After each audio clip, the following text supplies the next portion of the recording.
Welcome back, Deadites and Ghost Beaters. If you're new to the channel, I am Oldhead Gaming, and the question now that's starting to swim under the surface is this the end?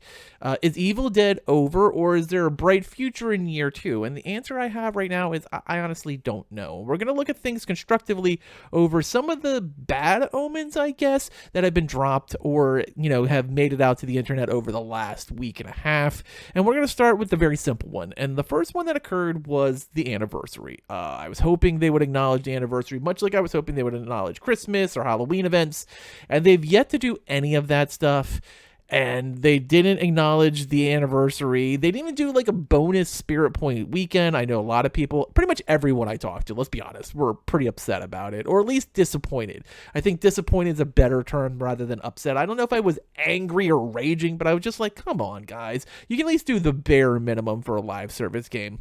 And with so much competition coming, that was the first, let's say first strike. And, not a big deal. We're like, all right, that's fine. And then they dropped this interview. And we're going to talk about the interview with Craig and Tim a little bit later, because there's something I want to talk about that happened yesterday instead first. And that was when I dropped the coverage of the brand new update that came out of nowhere yesterday that also included the last new Nobi tapes. Now, they had told us about 3 weeks ago, I think, that there was going to be 10 total Nobi tapes, and we all assumed that meant, hey guys, there's going to be 2 more missions coming and you're going to have it.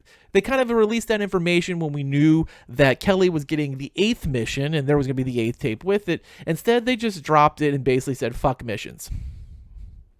Well, I did not see that coming. And so now we know the last 2 missions, kind of maybe Adios Elagos was part of that, have been canceled. And we have no more single-player content. Now, the weird thing about this, and I've talked about this before, is that single-player content in the form of missions was one of the reasons the game was late in the first place, and now they have completely abandoned it. All right, so we have Splatter Royale, we have missions, a lot of stuff has been not going well for Evil Dead the game. But one thing that did go well was the launch of Ball, and now they kind of went after demons again, so I'm not sure how that side's going to feel about it. I have a high expectation the queues are going to go back up. It's just a weird update that I don't think really was good in general at all yesterday. Now finally, let's talk about the interview. So a couple of days ago, Tim Hillitz and Craig Sherman from Saber did an interview with GamerhubTV on called Shack News, and GamerHub asked them a bunch of questions, and we're going to go over 4 that really stood out to me. And I'm going to show you the responses, and then we're going to go with what I think about them.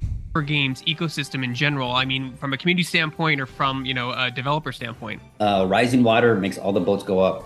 Again, Rise is, a new chapter in that franchise. We don't actually have Rise content, but man, the more people that's talking about Evil Dead, the better. The Evil Dead kind of remake with Maya, because she's in the game. It's embarrassing. The first one they talked about EDR, and Evil Dead Rise was like, oh yeah, it's great, it's very popular, all rising ships, and but they are like, basically, we don't know when, if ever, we'll be doing that. And that's kind of disappointing. You have a brand new movie that is really like lightning strike through the community, and you're not taking advantage of it. All right. Number 2. I think if Ted wants to be in the game, he needs to talk to his brother. There are licensing, balancing, issues. There's also what different characters would do. Yeah, I mean, like I said earlier, everyone wants to be in a video game, especially when it's a good video game, and they can see all their friends having a great time with their characters. I mean, it's been really great. We've, some of our actors have really embraced the fact that they're in the game, and they're doing little Twitch streams. They're put stuff on their Instagram stories. They love being video game characters. So I can see where some people would also love to be in it, but it's a little more complicated than slapping someone in a game. Yeah, it's just, you can always ask, but then there's all the behind the scenes that the majority of consumers don't know about, yeah, I'd love to be in there. I just need $10 million. You're like, well, I don't have $10 million. And thus begins the negotiations.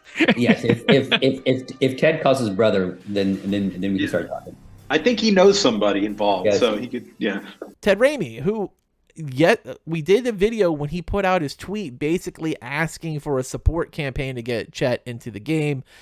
Bruce has talked about Chet, but I'm starting to get the feeling that Bruce just like shoots off the cuff because this game seems to not be on any kind of wavelength with Bruce. And basically they said, if Sam makes him do it, Ted can be in the game. Like, it doesn't seem like there's any real plans to bring in Chet or plans at all, because here's what they said here. And like, you've been out for a year, like what's next for your game? I mean, Tim, I think you were recently quoted saying like, you're not done. Like, you're not done it by any means. Well, we so, you know, we have a lot of content up. You know, we want to look at what people want. You know, we're gonna continue to do quality of life updates. You know, we're just gonna see how things are tracking, and then make decisions. You know, based on that. You know, so you know, again, we have some cool stuff that we're doing, and we're gonna continue to try to support the game as much as we can. But we're in the figure out what's best and where to take it from here stage. So let the metal settle, the story settle, get the game in a really good place, and then kind of listen to community feedback and see what you want. Yeah, see what they want. Yep. What's next? Nothing. We have nothing planned. We had a year block and we did it, and now we're gonna sit back and wait. That is a terrible plan for any live service game. Like, you need to keep making plans for the future. Like, you can't sit back and see what the community says.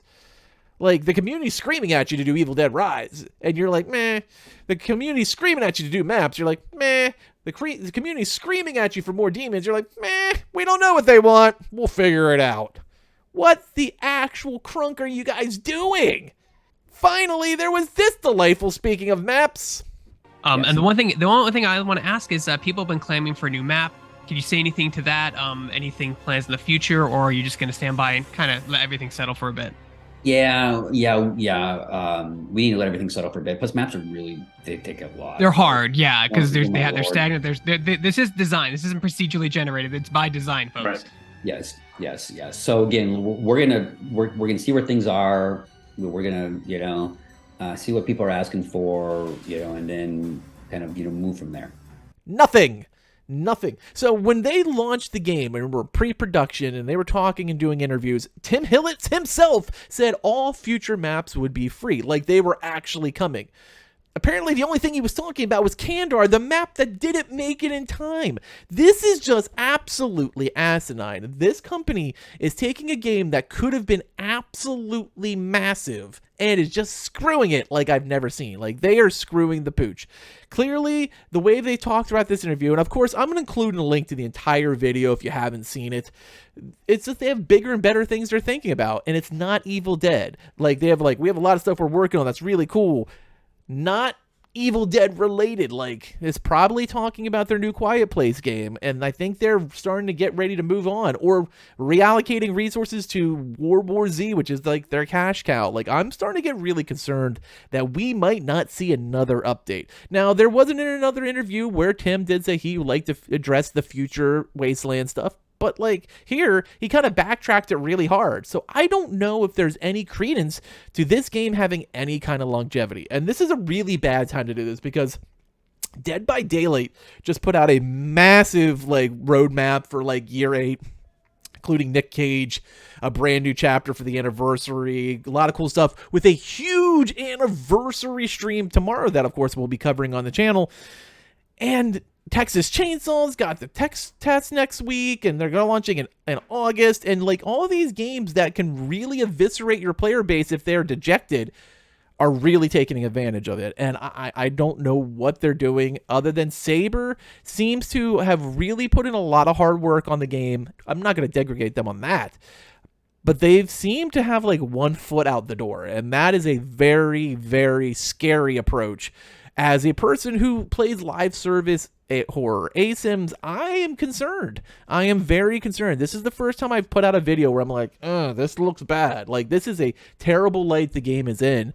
And I'm hopefully wrong. Hopefully something changes. We get an update quickly. It brings out some cool stuff, and this was just a smoke screen. But this is a really bad looking smoke screen if that is what it is.